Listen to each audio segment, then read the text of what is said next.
A new FPS game has just arrived, but the question we have is it any good?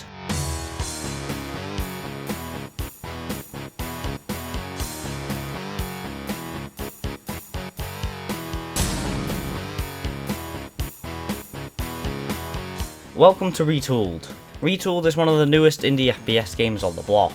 It is a fast-paced arena shooter, and the developers claim that it's supposed to be focused on skill and movement mechanics. And some elements of this game may seem pretty familiar to you if you're already a fan of this genre. The game was developed by the studio Swarm Creations, however it was a one-man army creating this game. It also released on the 25th of September 2023, depending on when this video comes out. However, I do need to mention that this video is a sponsored video. However, in no way, shape or form are my opinions in the video affected by that, as I am firmly against that kind of thing on YouTube. So this is all my opinion. So with all that said, let's get started with the video.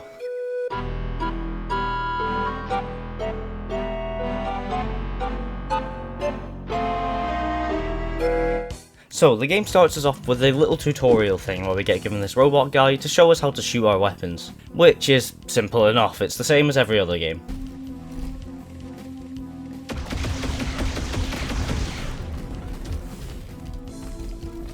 Pretty much most of this first level acts as sort of a tutorial for most of the important mechanics you will be seeing throughout the game. This would include stuff such as this bunny hopping tutorial,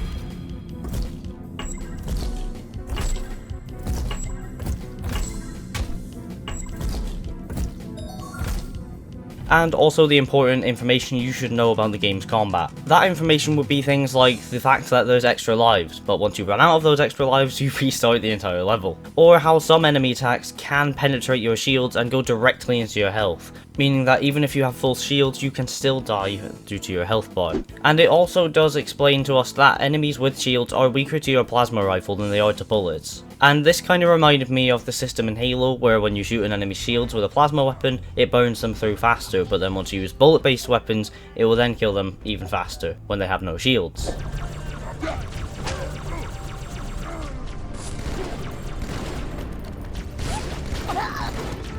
After it gives you all this information though, it does give you your first big arena for you to get used to how the game's combat works.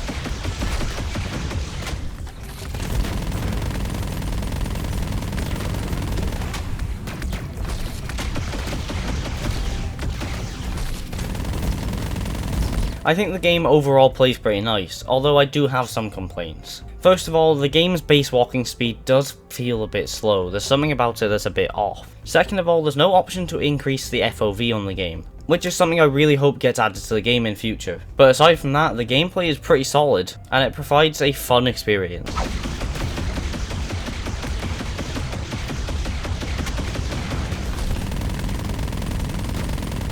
Once we pass that encounter, we make our way down this long hallway until we come across the dash ability, which is exactly what it says, a dash, and it's on a 4-second cooldown. We get given a few more combat arenas to test out our dash, but once that is done, we come to the end of the level, which leads us right into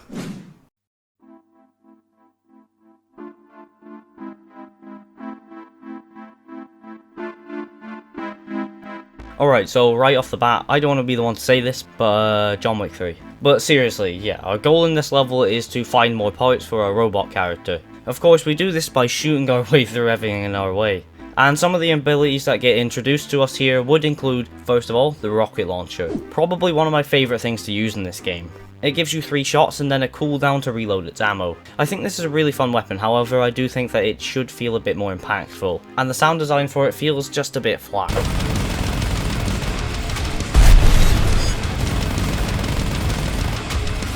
Next up we have the ESD grenade. First of all, let me read you off the description that the game gives you when it gives you the tutorial. ESD grenade ability launches a grenade that upon impact will start a 2.5 second build up that results in an electrostatic discharge. The ESD grants 400 points of energy within its radius. And also, I should have explained this earlier, but energy is the ammo for your plasma weapons, and it gets regenerated by using the chain gun, and also this apparently. And yeah, soon after this we get this large arena full of enemies, which might be the best part of the game.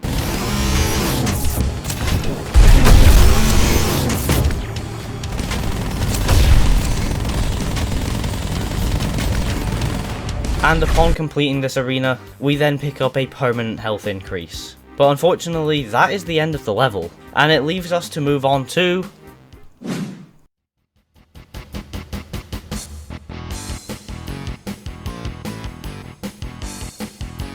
This third level doesn't really have much in the way of explaining new things to us. Well, actually, that's a lie, as it does introduce us to the rail cannon, which is basically the railgun from Quake 2.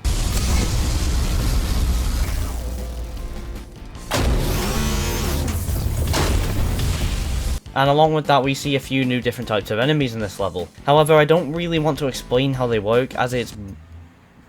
Thanks. However, I don't really want to explain how they work, as it's best that you experience it for yourself. Why does every car on the planet have to drive past while I'm trying to record? This level really consists of two big arenas. The first arena gives us lots more opportunity to take on large hordes of enemies with the rocket launcher and explode them all at once, which is really cool.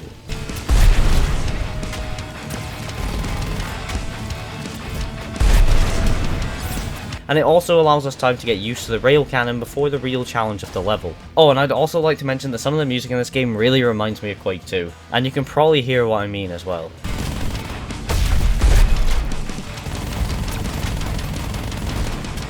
Once we've passed this first level though, we get to the second big arena, and this arena does feel like it goes on for quite a while, and I think we have around 3 or 4 different rounds of enemies that increase in difficulty the longer it goes on. Whilst it does last quite a long period, I don't think that's really a bad thing, as this might be one of my favourite parts of the game as well. It also helped me learn how to use the shield ability much better. The shield ability lets you put down a temporary shield that blocks fire from both you and enemies. It gives you a chance to let a lot of your resources regenerate, and a little space to breathe. This arena also makes great use of teleporters and jump pads, and it really reminds me of something out of Quake or Unreal Tournament. RIP Unreal Tournament, honestly, that game is wasted. One of the biggest things that this arena introduces to us though is this enemy who looks like the ghost from Destiny. However, I do think you should go figure that out for yourself, as after this arena that is the end of what I was provided with. And if you'd like to play the game for yourself, then there's a link in the pinned comment and the description to the Steam page, which currently has a 15% off launch discount, and I'd hurry as you don't want to miss it. Again, this will be in the pinned comment and the description. And if you'd like to watch any more content from yours truly, then stay tuned, as there will be another video on this game coming out very soon. And if that's not enough content for you, then I don't know if you've heard of it, but there's a little game that I've just covered called Blood. And if you'd like to learn more about Blood, or just watch an entertaining video on it, then I highly recommend you watch the video appearing right here to find out more.